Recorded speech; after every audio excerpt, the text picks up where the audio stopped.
Hello everyone.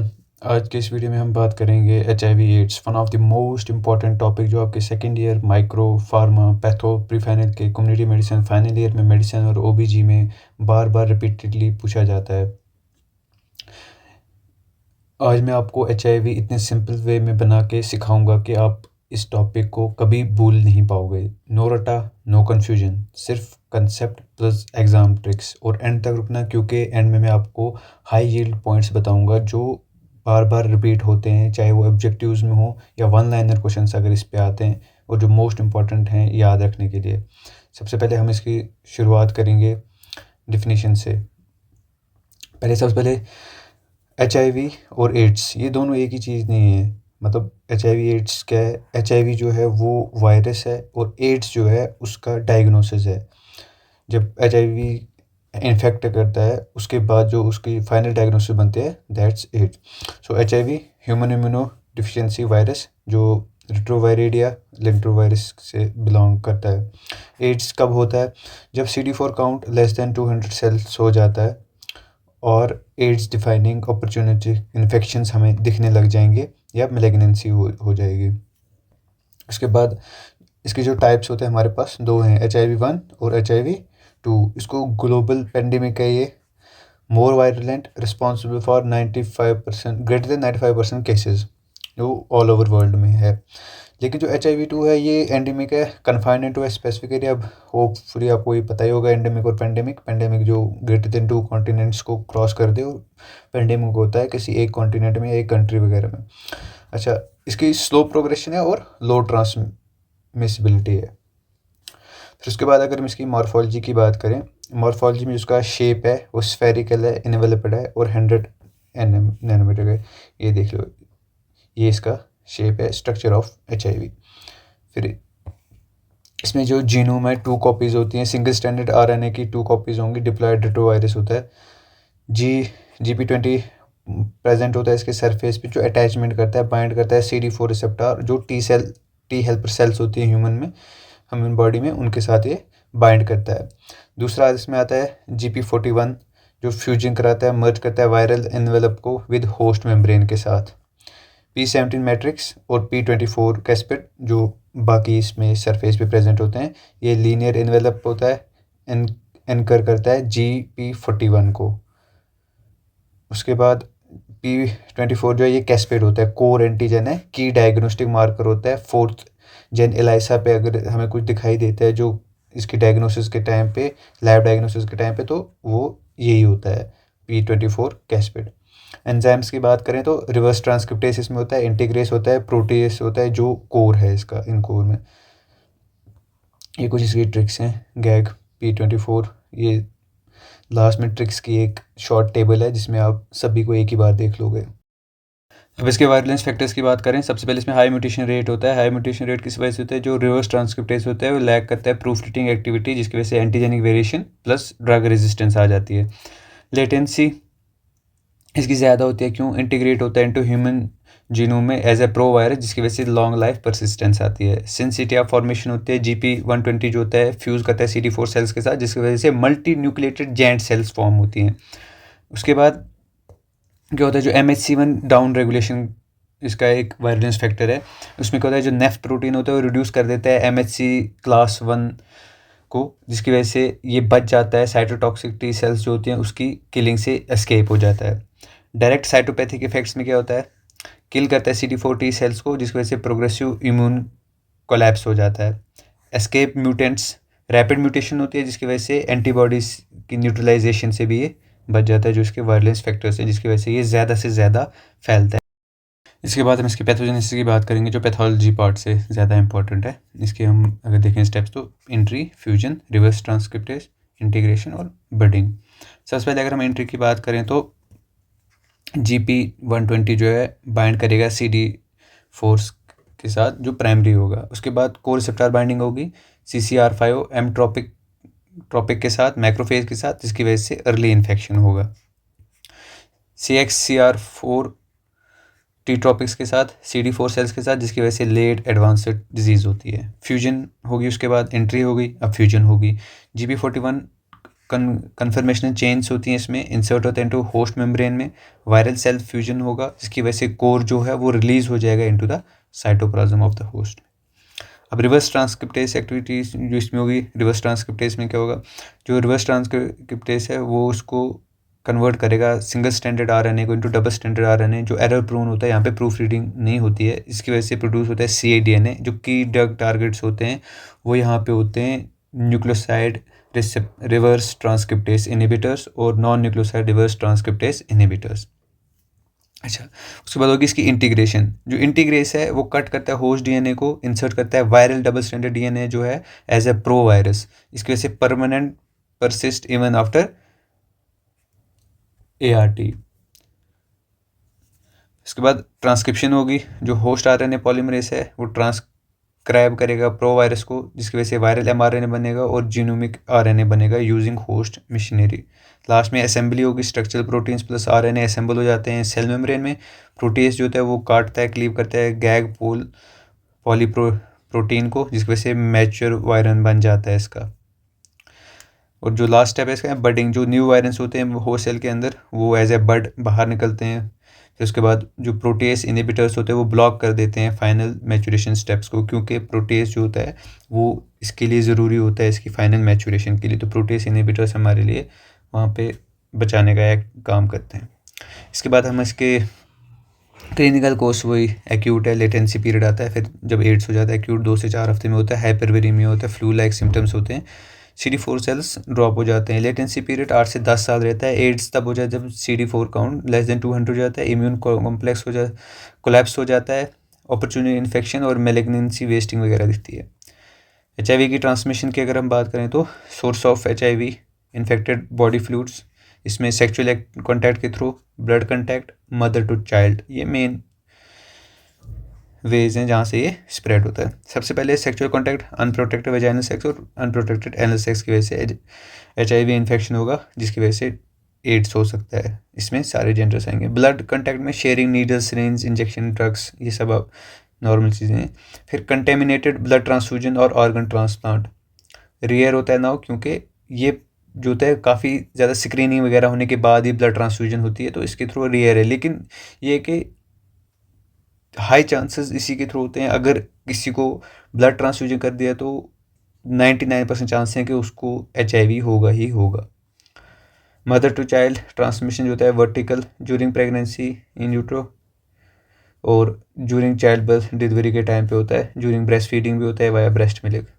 किसके through नहीं होता है? Kissing, shaking hand, sharing utensil, insect bytes, casual contact वगैरह। लैब डायग्नोसिस की बात करें तो स्पेसिफिक टेस्ट फॉर HIV, उसमें सबसे पहले स्क्रीनिंग टेस्ट आता है, इसमें एंटीबॉडी की डिटेक्शन होती है। एलाइसा में 2 से 3 घंटे लगेंगे। रैपिड या सिंपल टेस्ट जब हम करेंगे लेस देन 30 मिनट लगते हैं। सप्लीमेंटल टेस्ट, उसमें भी एंटीबॉडी की ही डिटेक्शन करेंगे। वेस्टर्न ब्लॉट ऐसे, लाइन इम्यूनो ऐसे करेंगे। फिर लास्ट में जो हमारे पास आते हैं कन्फर्मेटरी टेस्ट, इसमें सबसे पहले होता है P24 एंटीजन डिटेक्शन करेंगे। ये 12 से 26 डेज ऑफ इन्फेक्शन उसके बाद हमें दिखाई देता है। वायरल कल्चर करेंगे बाई को कल्टिवेशन टेक्निक से। HIV RNA हम देखेंगे, जो बेस्ट कन्फर्मेटरी मेथड होता है can be detected 10 to 14 days after infection, जो HIV RNA होता है। इसमें कैसे करते हैं? रिवर्स ट्रांसक्रिप्टेज के through, PCR, RT-PCR, branched DNA ऐसे के through, NASBA nucleic acid sequence based amplification के थ्रू, रियल टाइम ये RT-PCR for estimating viral load. HIV DNA detection करेंगे, यूजफुल फॉर जो होता है डायग्नोसिस ऑफ पीडियाट्रिक HIV।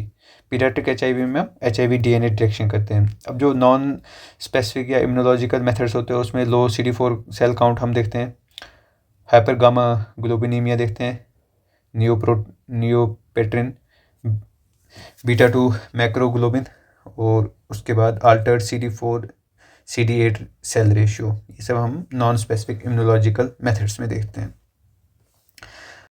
हम बात करेंगे इसके जो क्लिनिकल स्टेजिंग है HIV एड्स की WHO के अकॉर्डिंग। सबसे पहले इसमें 4 स्टेज होती हैं क्लिनिकल स्टेज। स्टेज 1 में क्या होता है? एसिम्प्टोमेटिक होती है, HIV इन्फेक्शन होता है।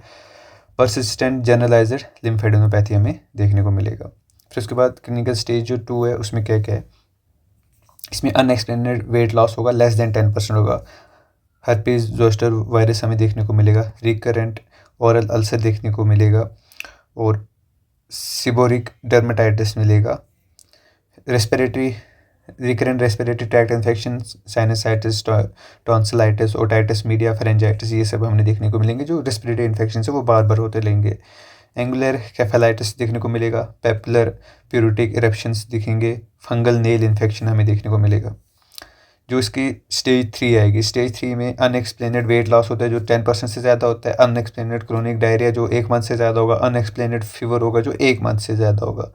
और जो अनएक्सप्लेनेड क्रोनिक वेट लॉस के साथ साथ फिर हमें जो फर्दर आगे देखने को मिलता है oral candidiasis, oral hairy leukaemia, pulmonary tuberculosis वगैरह, ये सब हमें देखने को मिलते हैं। स्टेज 4 में हमें क्या क्या देखने को मिलता है? HIV wasting syndrome, bacterial opportunity infection देखने को मिलेंगे। स्लिम डिजीज़ होगी जो इसका दूसरा नाम है HIV वेस्टिंग सिंड्रोम का, वही ग्रेटर दैन 10% वेट लॉस होगा। क्रोनिक डायरिया होगा 1 मंथ तक, और अनएक्सप्लेनेड फीवर होगा 1 मंथ तक। बैक्टीरियल इन्फेक्शंस में हमें रिकरेंट सीवियर बैक्टीरियल इन्फेक्शन दिखेंगे। एक्स्ट्रा पल्मोनरी ट्यूबरकुलोसिस दिखेगा।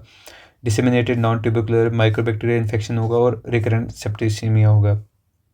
जो HIV वेस्टिंग सिंड्रोम है ये फर्दर आगे वायरल अपॉर्चुनिटी इन्फेक्शन इसकी वजह से होंगे, फंगल इन्फेक्शंस होंगे, पैरासिटिक इन्फेक्शंस होंगे, न्यूप्लेशिया होगा। और लास्ट में अदर में अगर हम देखें direct HIV induced HIV encephalopathy होगा। सिम्टोमेटिक HIV एसोसिएटेड नेफ्रोपैथी और कार्डियोमायोपैथी होती है। न्यूप्लेशिया में कापोसी सार्कोमा, इन्वेसिव सर्वाइकल कैंसर, और लिम्फोमा होगा किसका, सेरेब्रल बी सेल और नॉन हॉजकिन लिम्फोमा, ये सब होता है। और अब वायरल इन्फेक्शंस में हमें क्या क्या देखने को मिलेगा? Chronic herpes zoster virus infection, progressive multifocal leukoencephalopathy, cytomegalovirus की वजह से रेटिनाइटिस और इन्फेक्शन ऑफ अदर ऑर्गन्स होगा। इसको वाइंड अप करते हैं विद इसकी ART थेरेपी, जो आपको मेनली डिटेल में तो इसमें फार्मा में ही पढ़नी है। अगर कुछ याद रखने की ज़रूरत है या जो आपको एग्जाम में लिखने की ज़रूरत है, उसकी फर्स्ट लाइन रिजीम जो है WHO के अकॉर्डिंग ये होता है टिनोफोविर, लेमोविडीन और डिग्लूटावीर, सिंगल डेली पिल हम देते हैं। थोड़े बहुत अगर साइड इफेक्ट देखोगे, AZT जो ज़िरुडीन है इसकी बोन मैरो सप्रेशन हो जाती है जिसकी वजह से एनीमिया और न्यूट्रोपिनिया होता है। टेनोफोविर की वजह से नेफ्रोटॉक्सिसिटी होती है प्रॉक्सिमल ट्यूब्यूल की। और प्रोटीज इनहिबिटर की अगर आप याद रखोगे तो इसमें लाइपोडिस्ट्रॉफी हो जाती है, डिसलिपिडेमिया होता है, हाइपरग्लाइसीमिया, ये कुछ की अगर आप लिखोगे जब आपको माइक्रो के अकॉर्डिंग क्वेश्चन आएगा तो इनफ है। बाकी जो फार्मा में तो आपको डिटेल्ड एंटीरेट्रोवायरल थेरेपी के रिलेटेड एंटीवायरल ड्रग्स वगैरह वो तो डिटेल में आपको लिखने ही है। ये प्रिवेंशन एंड कंट्रोल जो मेनली आपका फार्मा का पार्ट है, लेकिन माइक्रो में थोड़ा बहुत आपको पता होना चाहिए। इसमें प्री एक्सपोजर प्रोफाइल एक्सेस आता है जिसमें TDF FTC डेली देते हैं। HIV जो नेगेटिव भी होंगे लेकिन हाई रिस्क इंडिविजुअल्स होंगे। TDF जो है आपका टिनोफोविर है और FTC जो है वो एमट्रिसिटाबीन है। फिर उसके बाद पोस्ट एक्सपोजर प्रोफाइल एक्सेस में क्या होता है, 28 दिन तक डेली फुल एंटीरेट्रोवायरल थेरेपी देंगे। With in 72 hours of exposure के बाद हम इसको बिगिन स्टार्ट कर देते हैं।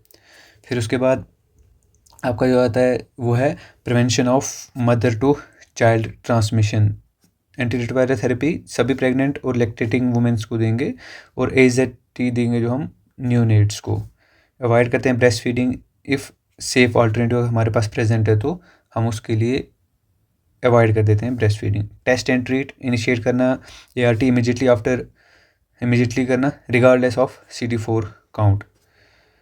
वैक्सीन नॉन अवेलेबल, ठीक है ही नहीं कोई भी वैक्सीन इसके लिए। ब्लड सेफ्टी में universal screening of blood product, जो मैंने पहले बता दिया कि ब्लड ट्रांसफ्यूजन के थ्रू बहुत रेयर है अब, क्योंकि मल्टीपल स्क्रीनिंग्स होती हैं जिसकी वजह से उसके चांसेस बहुत कम होते हैं।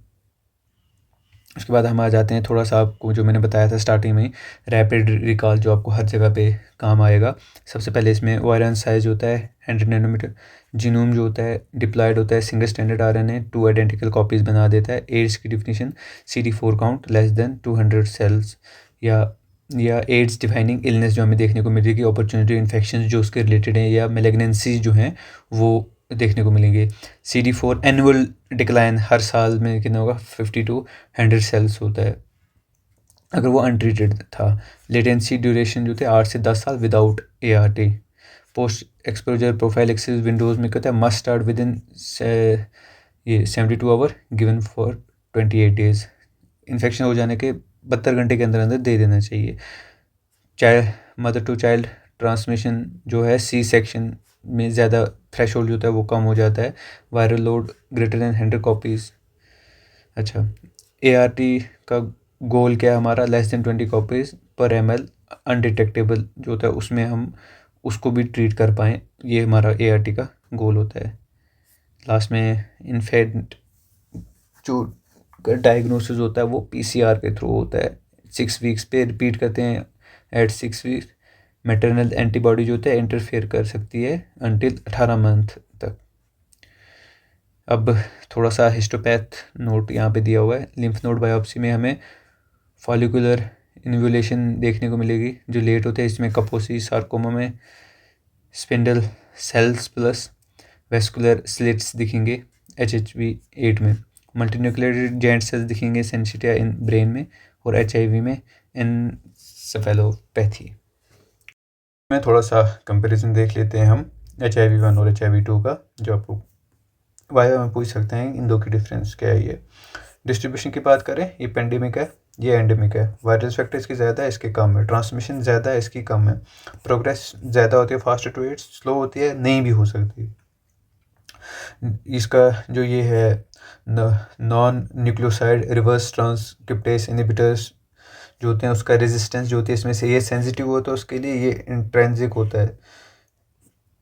और इसकी जो वायरल लोड है इसमें ज़्यादा है, इसमें कम होती है। बाद में इसके जो निमोनिक्स वगैरह हैं ये आप PDF के थ्रू खुद देख लेना, जो आपको इसमें से ठीक लगे याद करने, या आप खुद के निमोनिक्स वगैरह भी बना सकते हैं। Thank you so much for watching. Further more videos के लिए आप चैनल को सब्सक्राइब करके रखें। और अगर आपको ये वीडियो हेल्पफुल लगा तो आप अपने बैचमेट्स वगैरह के साथ शेयर करें। टेलीग्राम पे आपको इसकी PDF मिल जाएगी।